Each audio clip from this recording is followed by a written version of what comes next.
Coming up on this episode.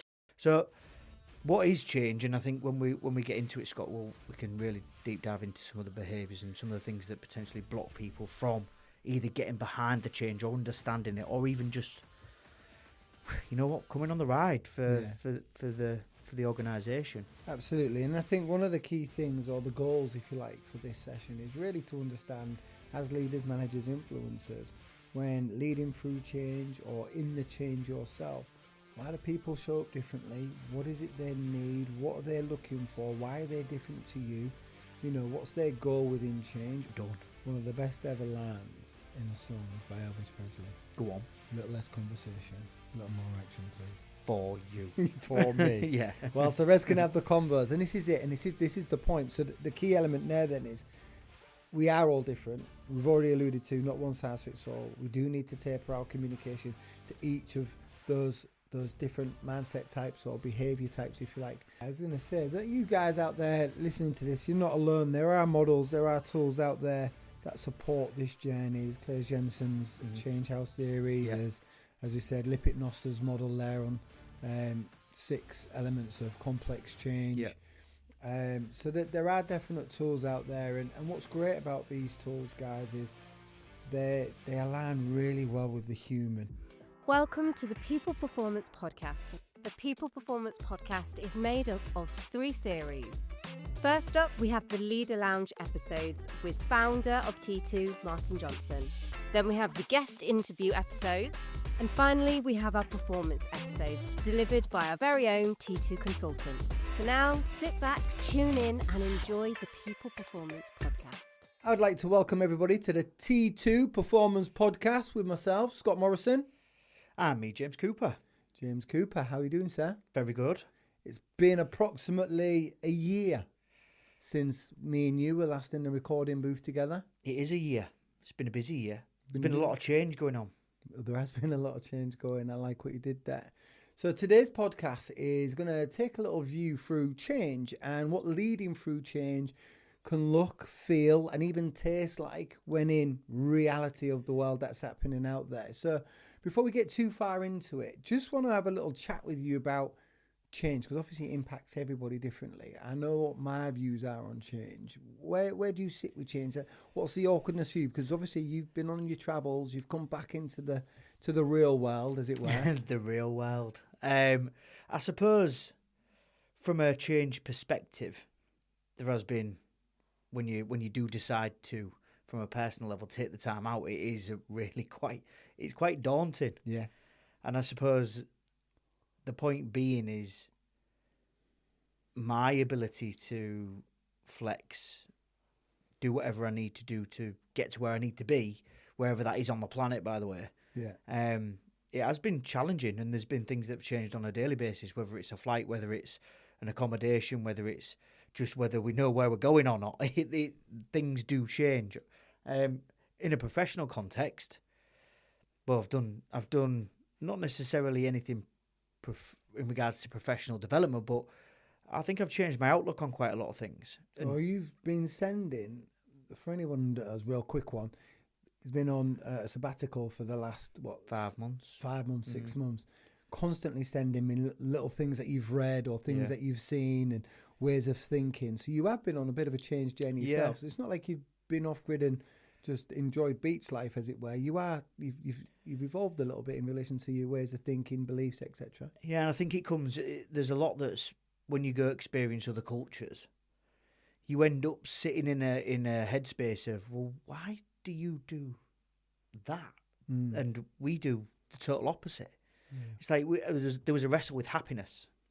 And I was like, some of these people that live on the side of a volcano, they've got an imminent threat of danger. Yeah. And some of the happiest, from the outside looking in, some of the happiest people I've ever met. And I actually rang my parents and I was like, are we doing it right? Are we is there something that we should be aware of here? Is this something that's totally out of the norm? I said, because these guys have got nothing. Yeah, and I think that's part of the not the problem, but that's part of the math to the outcome you're looking for. Is here on our side of the planet, if you like, we are, I think, we're drowning in abundance. Yeah. We don't know what it's like to want, to need, or, you know, we're constantly chasing the next big thing. We're always chasing something else that shines. From a personal point of view, or even in the workplace, I think that's part of it. They know their surroundings, their environment, their lot, and as a result, they're able to make peace with what they have and live comfortably within that environment. Does that make sense? Yeah, and I think that's what we sort of boil down to around being in the environments that you are in are all choices. When these environments do, as we're going to explore, change, then how does that impact the person, and how do they sit within that change? Yeah. And actually, what are some of the behaviours and some of the potential blockers to change that people might be seeing from anybody that's watching this now? You might be thinking, why have we started with travelling? But the point being is that throughout your environments, things do change, things evolve, whatever that might be. But what are the things that you see on a regular basis from individuals, teams, groups of people, organisations that actually you think, what is going on? Why is this ended up being a lot more headache than I needed in the first place, or even I was anticipating?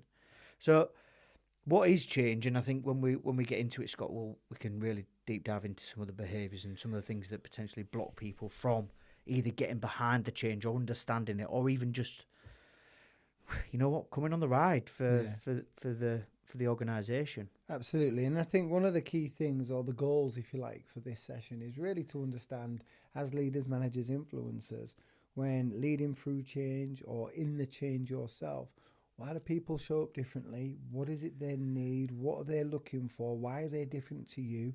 You know, what's their goal within change, or what are they rejecting within change, and why? And I think it's just understanding whether this is life or whether this is actual career mode. Change is inevitable. We're Correct. constantly in a flux of change. It's always on the move. It's always on the spin. And from one project or from one working solution to one client to the person you're working closely to as a partnership, or who you're leading, there's always going to be a small flux of change within that dynamic.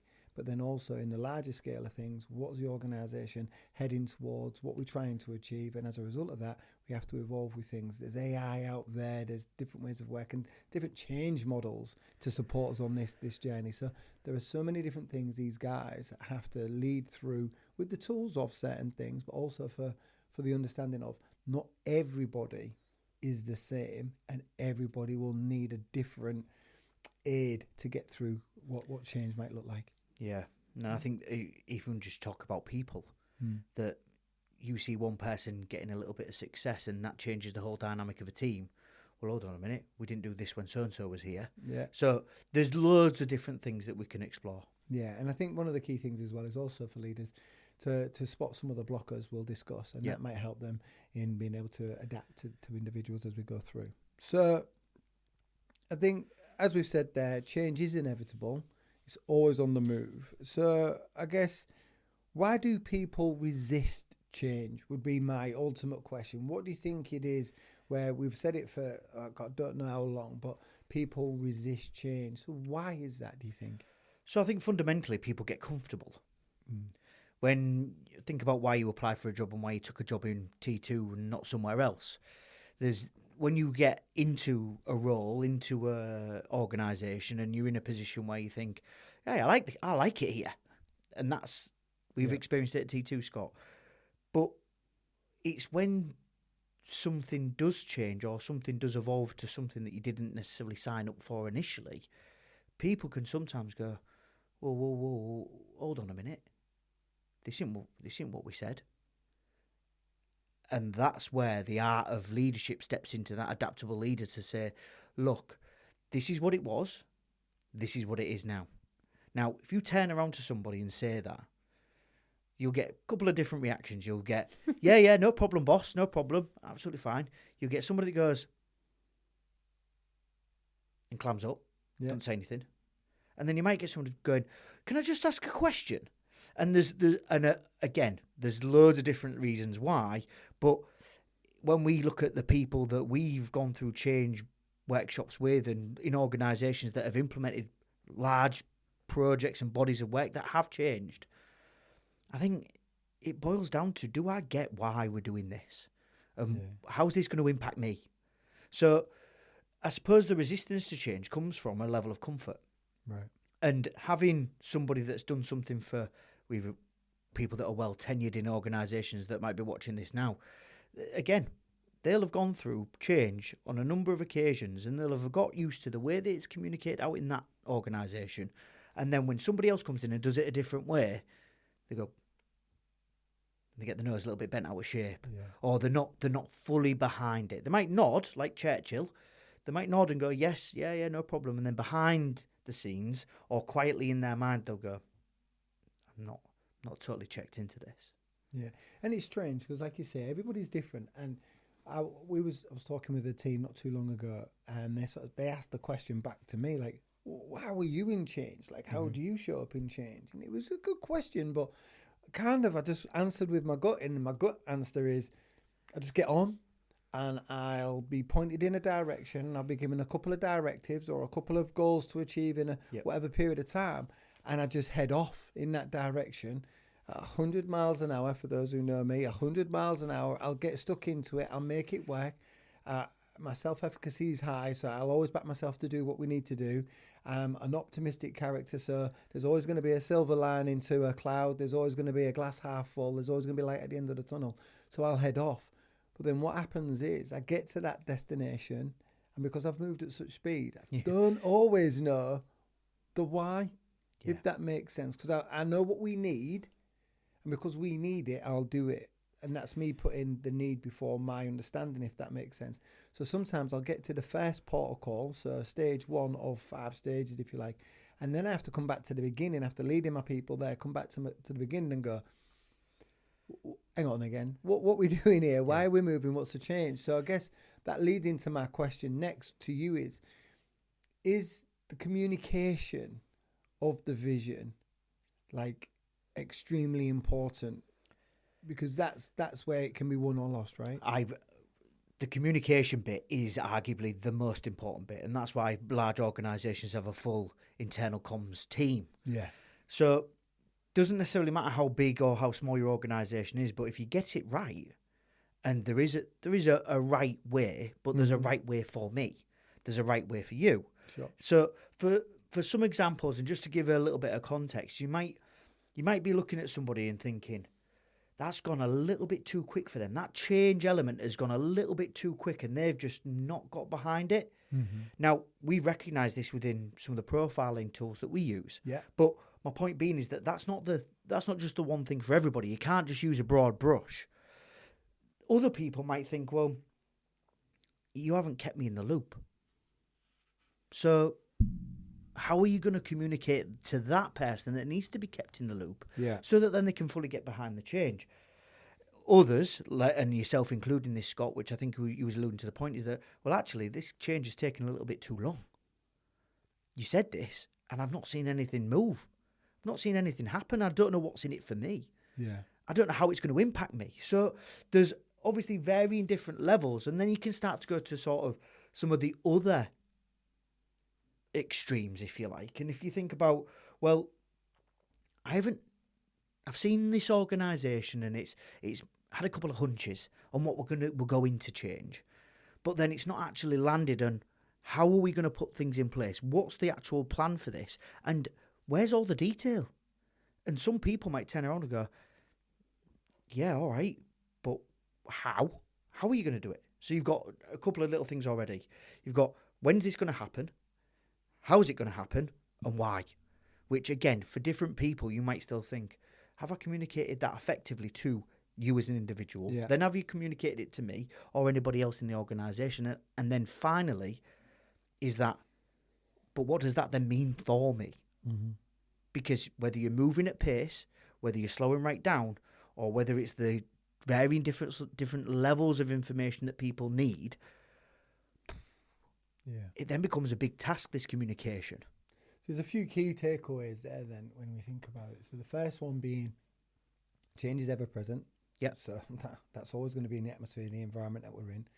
The second one, I guess, to that then would be, just from what you said there, myself included, to how you explained yours, is people are going to experience change differently every time, right? Yeah. And then, and I guess then the third point would be, as leaders, managers and influencers, how do we adapt our style to better suit each of those different people? And no, we're going to have to flex our communication style, our behaviours, our ways of getting to the crux of their why or their what as to why the change will impact them effectively. So it's getting to understand that. So I guess all in all, you know, no one size fits all. If you're a leader, manager or an influencer, you've really got to dig into who are my people, what are their needs, how do I communicate effectively? And as a result of that, within this change, how do I do that with the maximum impact?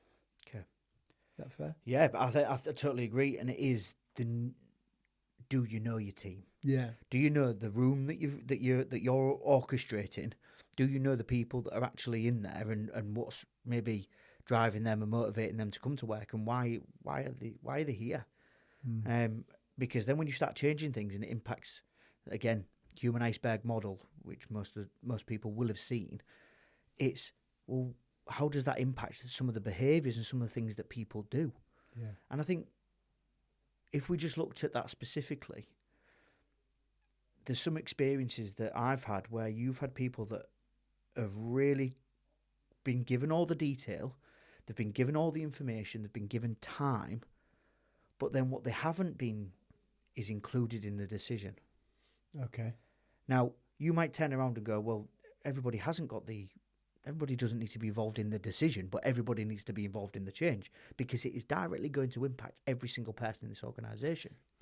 So just on that then, because as you're saying that, it makes me think, because again, if we're talking about people going through change, you can adapt to this quite quickly. But if we're talking about the subject of the podcast being leading through change, then out there for the leaders, managers and influencers watching or listening to this, or both, I guess the question is, what do they see when change lands within a team, and what different impacts on different people do they notice?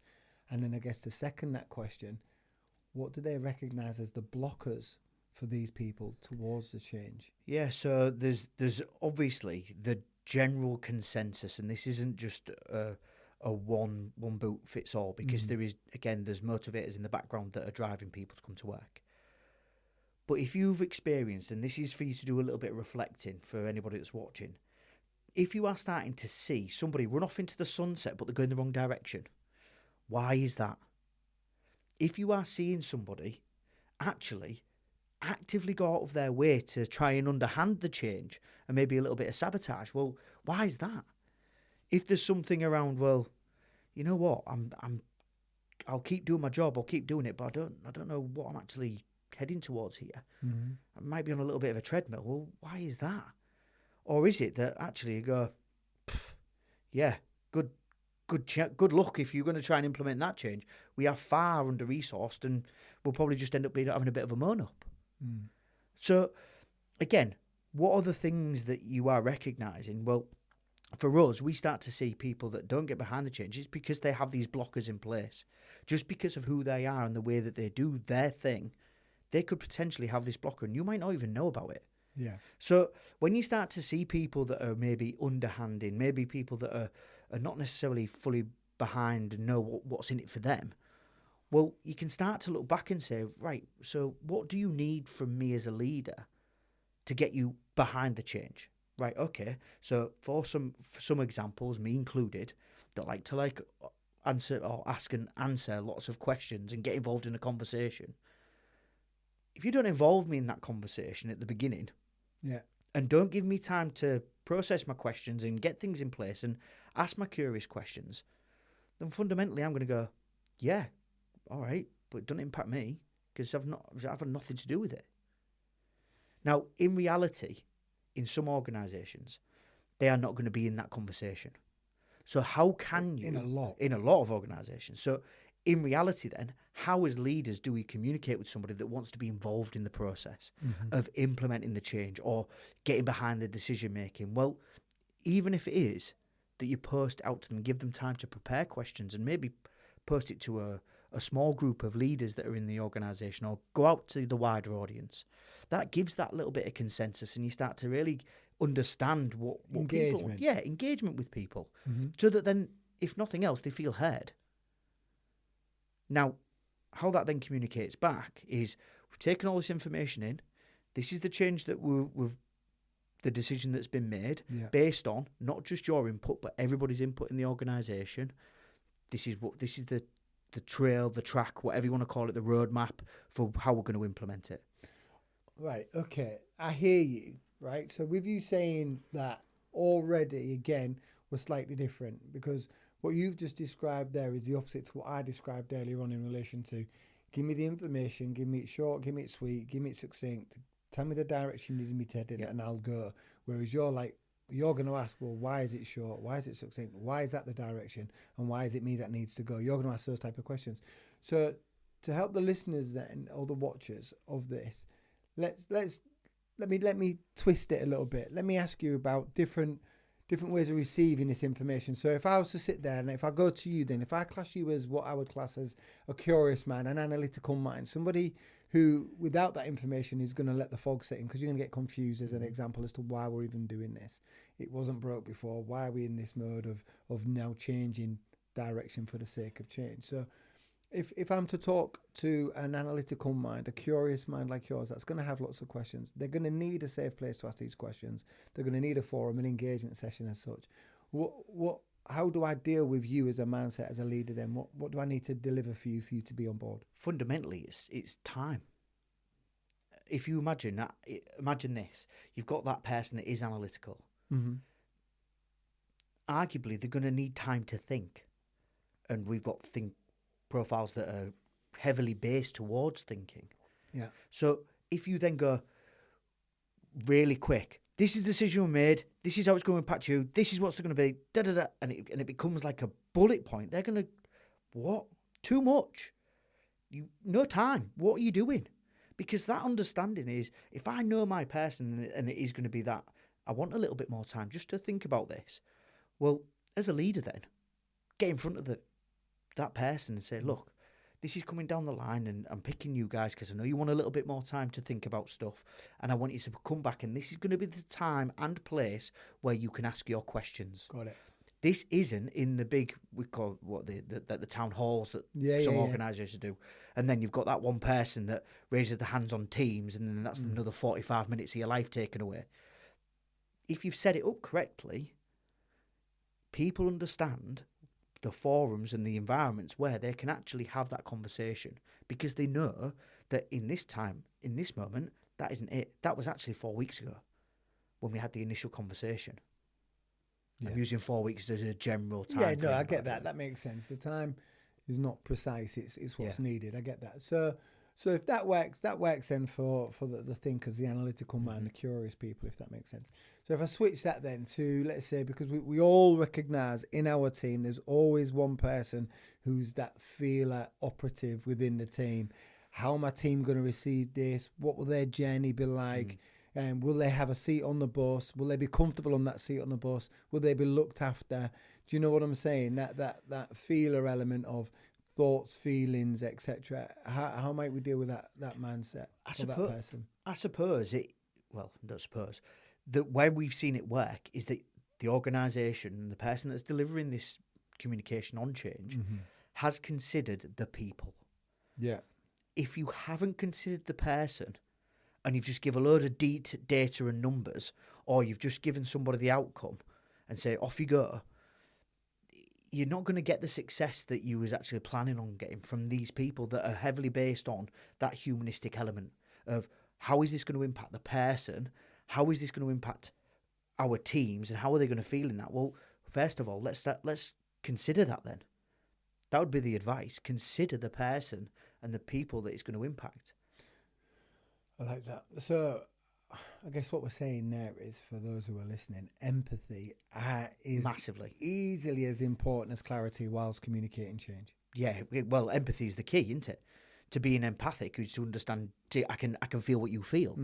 But if it is that, it's not easy for everybody. Oh no, it's not easy for everyone. I didn't say that. Let's throw the caveat in there. That's probably one of the easiest said than done than ever. Yeah. So if you are that person that isn't naturally, just by the way that you're built, isn't the most empathetic person, well, who's going to deliver that communication then? Who's going to deliver that message? Or is it that you are going to have to dial up that level of empathy. Yeah, but you can have support in that. Yeah, you know, we correct. have different departments that do the Yeah. communication. The comms will go out, then a team will do an engagement session. If it's all done correctly, the guys will get to speak. That'll then go into the next process, and then we come back and answer the questions and see it forward. I suppose the only caveat with that is that when you are considering the people, you might want to ask the people.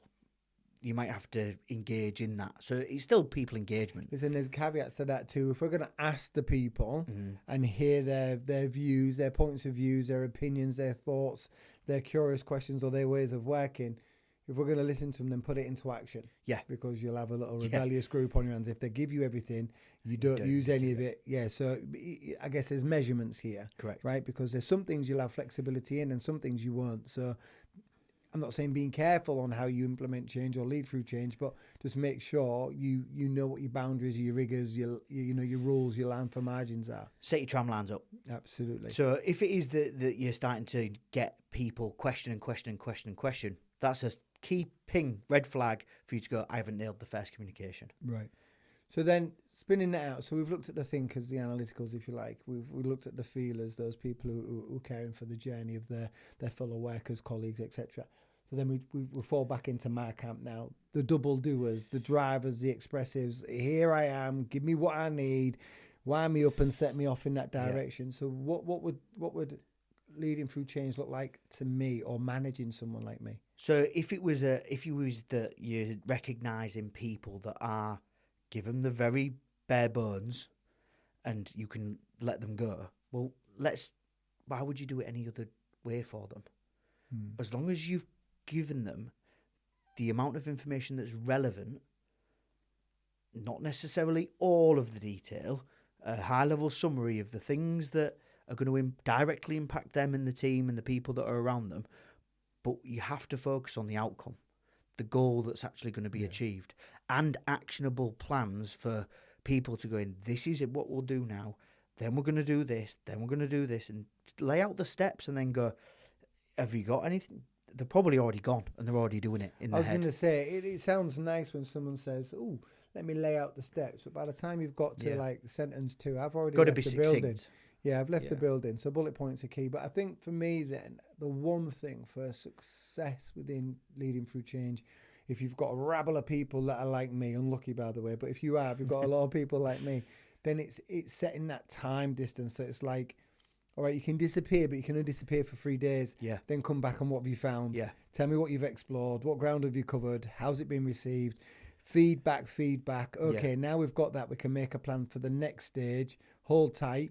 Bosh, here's the next stage information, and then send me out again. I'm like the explorer, if you like, in change. Send me off to find out what we can find, and then bring that one back. And I made a little bit of a note there.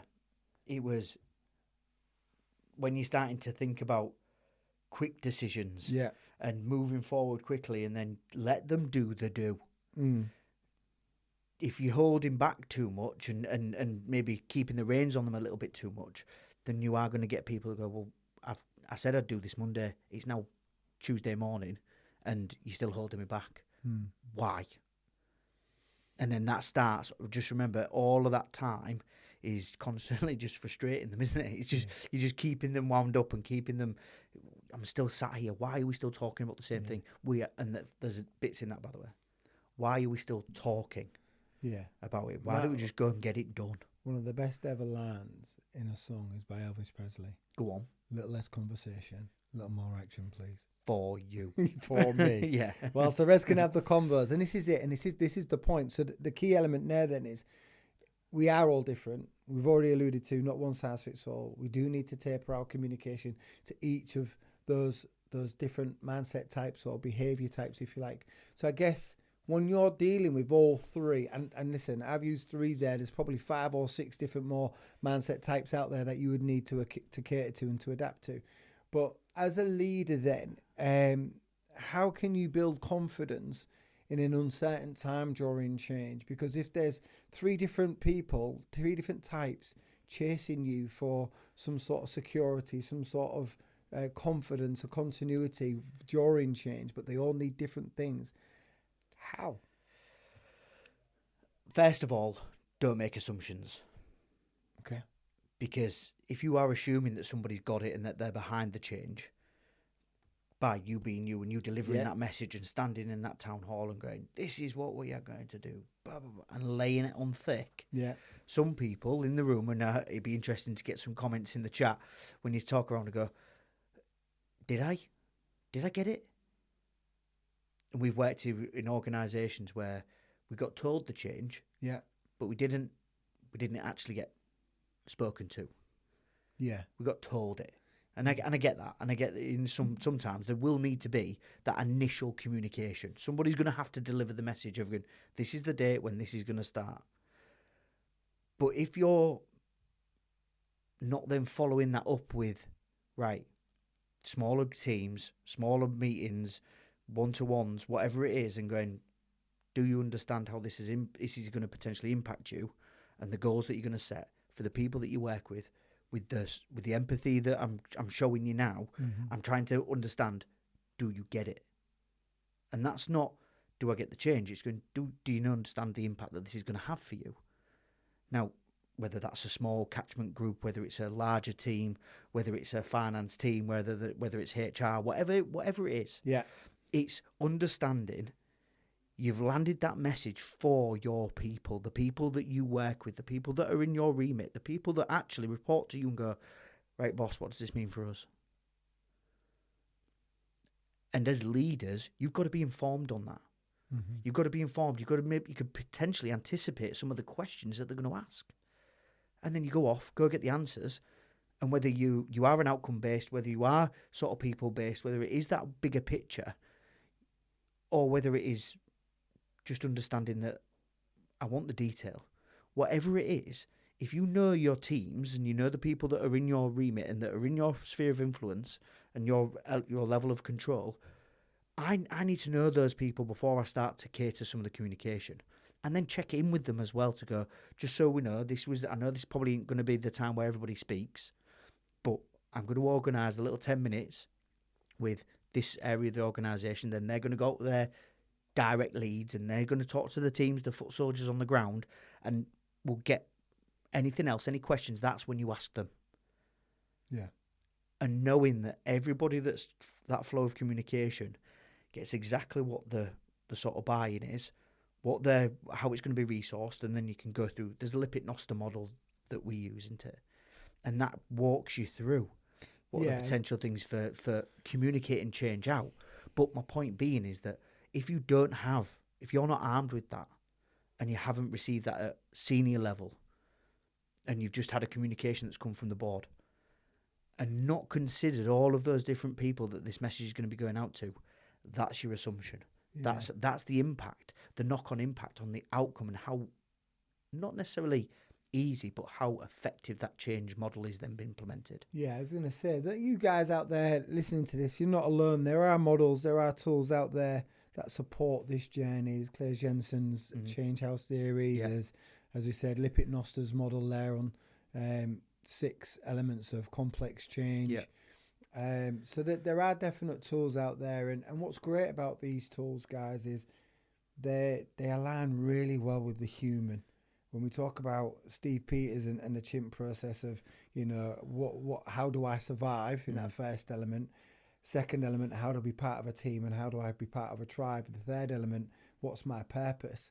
Within these elements of the 6 elements of change, if you're looking at vision all the way through to plan on the page, if you like, all of these things show up as to how the human needs to thrive and prosper within its tribe via these 6 elements to make sure that they're aligned to purpose, driving forward, understanding things, all of that good stuff. And I think that you just mentioned a word there, aligned.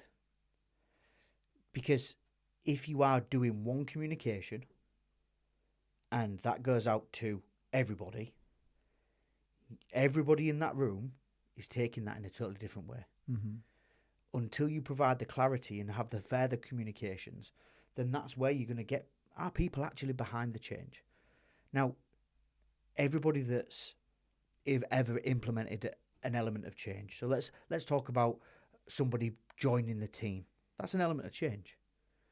The change growing or the team growing. Mm-hmm.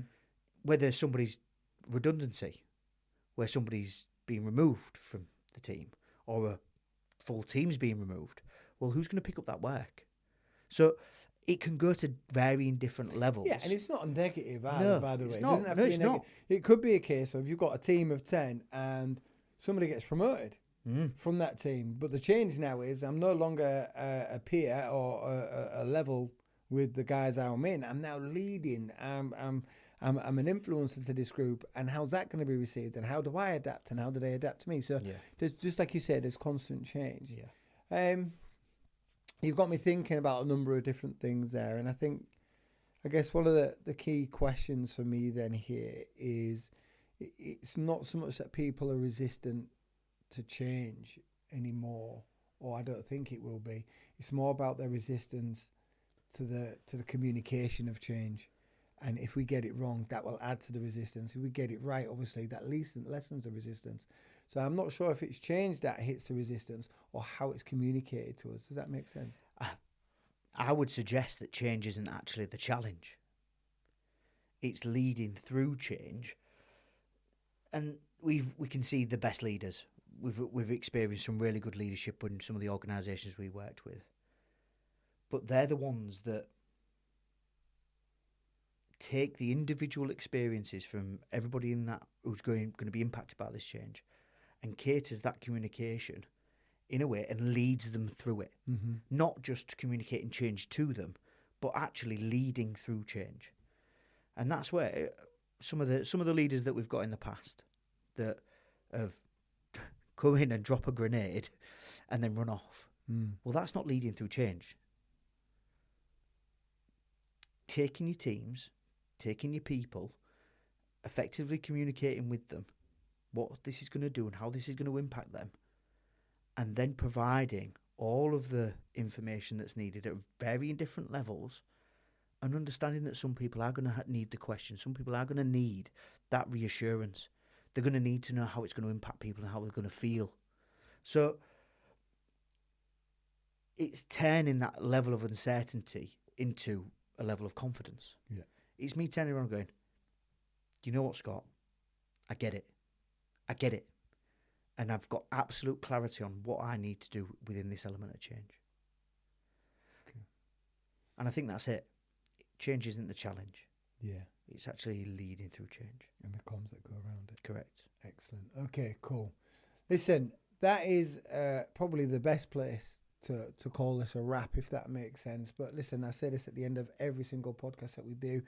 If you're going through change, complex change, subtle, big, innovative change, all of those different variations to which we have, if you're going through it and you need some help, or you've got questions, or you want some further information on what change looks like under the T2 banner, if that makes sense, please drop some lines in the comments attached.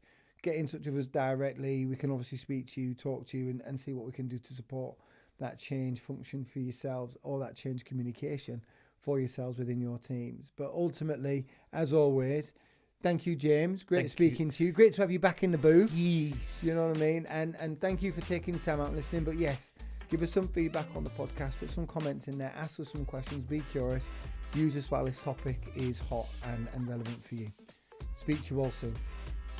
The People Performance Podcast, brought to you by T2.